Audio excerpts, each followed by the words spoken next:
अस्सलाम वालेकुम, आप देख रहे हैं अप्लायंसेस किंग। और ये यार क्या शानदार गीज़र है और ज़बरदस्त खूबसूरत गीज़र है। सही है, तो ये ऐसा क्यों है? अच्छा, मैं एक सवाल यहाँ पे मुझे बार बार तंग कर रहा है, वो मैं पूछना चाहता हूँ। सर मुझे एक बात बताएंगे आप कि क्या हम जो है वो गीज़र में गैस की बचत कर सकते हैं? और अगर गैस की बचत हो सकती है तो वो कौन सा तरीका होगा जिससे गैस की बचत हो जाएगी? ये बहुत इंपॉर्टेंट सवाल है और सब जानना चाहते हैं इस बारे में। देखिए, गैस की गीज़र की तैयारी में जो है ना, ये गिलास फुल होता है, ये भी एक अहम किरदार अदा करता है, या आपके गैस के जो बिल होता है उसमें कमी जो है वो करता है। ये 1 इंची मोटा इम्पोर्टेड गिलास फुल है। ये देखें, ये है कोयत का गिलास फुल। ये गिलास फुल जो है वो गैलेक्सी गीज़र की तैयारी में लगता है। इससे पानी ज़्यादा देर तक गर्म रहता है और चूल्हा कम जलता है। चूल्हा कम जलेगा तो जो है आपकी गैस के बिल में जो है वो बचत होएगी। अगर कोई ये गिलास फुल कम लगाता है या कोई कचरा गिलास फुल लगा दिया, जो प्रॉपर तरीके से गिलास फुल नहीं लगाया है, लोकल गिलास फुल लगा दिया, तो उसको वो जो गिलास फुल जो है वो पानी को ज़्यादा देर तक गर्म नहीं रख पाएगा, जिससे आपका चूल्हा बार बार जलेगा। अच्छा, तो एक अंदाज़ा, अगर ऐसी मैं अंदाज़ा लगाऊं कि मैं 100 रुपये की गैस खर्च कर रहा हूं, तो गैलेक्सी का ये गीज़र इस मैन्युफैक्चरिंग के साथ मेरी कितनी बचत कर देगा? ये समझ लें 100 रुपये की आप गैस यूज़ कर रहे हैं ना, तो ये कोयत का गिलास फुल अगर आप प्रॉपर तरीके से गीज़र में लगाएंगे तो ये आपका जो है 100 रुपये से 50 रुपये पे ले आएगा। यार ये तो ज़बरदस्त शानदार बचत है। और इसके सबसे पहली बात तो यही होनी चाहिए थी, और सबसे पहली चीज़ तो हमें यही जाननी चाहिए थी। चलें, सही है, बहुत अच्छी ज़बरदस्त मालूमात है। और 50% बचत, 50% गैस की बचत का मतलब आप समझते हैं गैस के बिल कहाँ जा रहे हैं और गैस की बचत कैसे मुमकिन है? यार ये गीज़र तो बहुत शानदार है। सर ये इसके ऊपर ये क्या चीज़ लगी हुई है? ये इलेक्ट्रिक एलिमेंट लगा हुआ है। ये जिन इलाकों में गैस की फराहमी नहीं है वहाँ पर ये इलेक्ट्रिक गीज़र जो है, लोग इलेक्ट्रिक प्लस गैस भी ले लेते हैं, कुछ लोग इलेक्ट्रिक गीज़र भी लेते हैं। तो ये 1500 वाट का इटली का एलिमेंट है, ये हम गीज़र में इंस्टॉल कर देते हैं ताकि जहाँ गैस नहीं है वहाँ ये बिजली पे चल सके। अच्छा, तो ये प्लग इन कैसे होता है? भाई इसमें आप जो है प्रोफेशनल इलेक्ट्रीशियन को आप बुलवाएं। इसमें 2 पॉइंट्स दिए हुए हैं, एक प्लस का है, एक माइनस का है, और जो है वो एक डबल पोल के ब्रेकर के साथ इसको इंस्टॉल कर देगा। बाकी आपने ये ऑटोमेटिक इसका थर्मोस्टेट होता है, आपने एक दफ़ा टेम्परेचर सेट करना है, ऑटोमेटिक ऑन ऑफ ये खुद होता रहेगा पानी के टेम्परेचर के हिसाब से। अच्छा, और ये कितनी बिजली कंज्यूम करता है? हमने गैस की बचत तो बता दी, अब बिजली की कंजम्पशन भी बताएं। देखें, जिन इलाकों में गैस नहीं है ना, तो ये वहाँ पर बिजली का एलिमेंट जो है वो इस्तेमाल होगा। 1500 वाट का ये एलिमेंट है, तो ये एक इस्त्री से थोड़ा ज़्यादा पावर लेता है, लेकिन ये कि अब आपकी मजबूरी है बिजली पे चलाना, जहाँ गैस नहीं है तो फिर आपने इसको लाजमी इंस्टॉल कराना पड़ेगा। अच्छा, एक चीज़ मैं बहुत नोटिस कर रहा हूँ, किसी गीज़र पे लिखा हुआ है प्रेशर पंप मॉडल और किसी गीज़र पे लिखा हुआ है वाटर हीटर, तो ये डिफरेंस ज़रा समझाएंगे? ये डिफरेंस जो मैंने आपको बताया, हमारे 3 मॉडल हैं।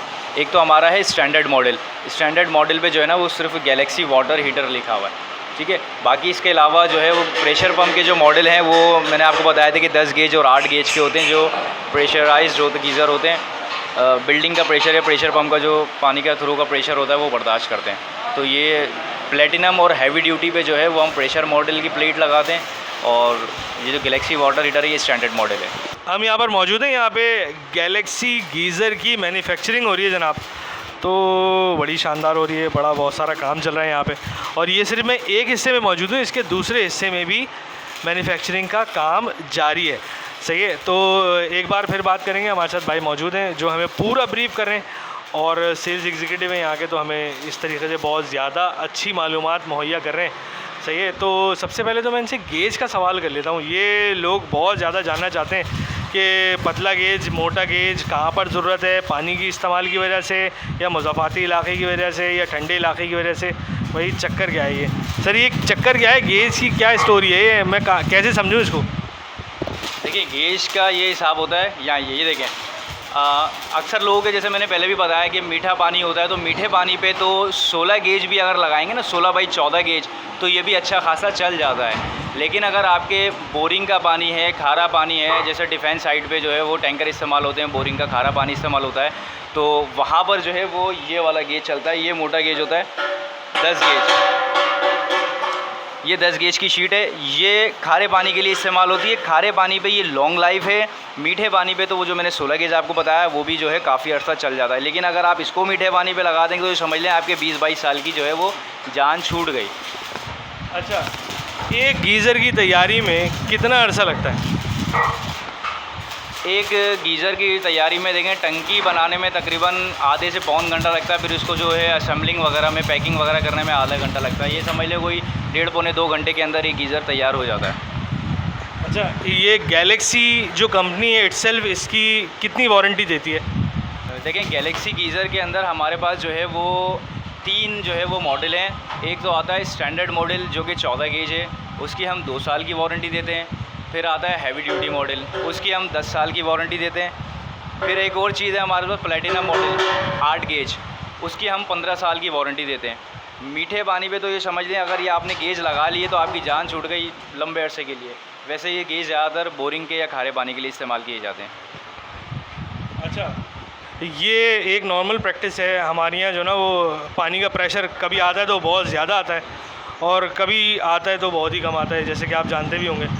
मगर जो ना वो एक हमारे पास सिस्टम होता है कि हमने पानी का प्रेशर कितना रखना है सही है, ताकि हमारा जो गीज़र है वो एक इतना प्रेशर सह सकता है पानी का, और जो ना इसका प्रेशर कम ज़्यादा हमें करना चाहिए या नहीं करना चाहिए। देखिए, ये बात जो है प्रेशर की जो बात है उसमें एक तो गीज़र लगते हैं, देखें ग्राउंड फ्लोर पे लगा, फर्स्ट पे लगा या सेकंड पे लगा, और ओवरहेड टैंक जो है वो आपका दूसरी, तीसरी या चौथी मंजिल पे, तो उस पर आप नॉर्मल गेज भी 14 गेज भी लगा लें तो जो है आपका चल जाएगा अच्छा खासा। लेकिन अक्सर लोगों की जो रिहाइश है वो हाई राइज बिल्डिंग्स में होती हैं, जो 12-15 मंजिल 20 मंजिल की बिल्डिंग होती है। उसके अंदर जो है अगर कोई फर्स्ट, सेकंड, थर्ड या फोर्थ फ्लोर पे अगर गीज़र लगा रहे हैं तो उसके लिए प्रेशराइज्ड गीज़र बनता है। प्रेशर पम्प जो है मॉडल के हिसाब से बनता है गीज़र। और इसके अलावा बंगलोज़ के अंदर जो है वो प्रेशर पम्प लगे होते हैं जो पानी को जो है तेज़ी से थ्रो करते हैं।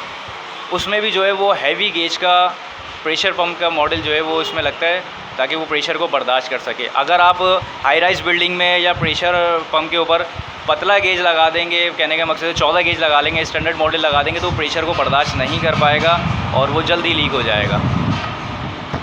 चलें, थैंक यू सो मच, और एक बार फिर आपका बहुत शुक्रिया।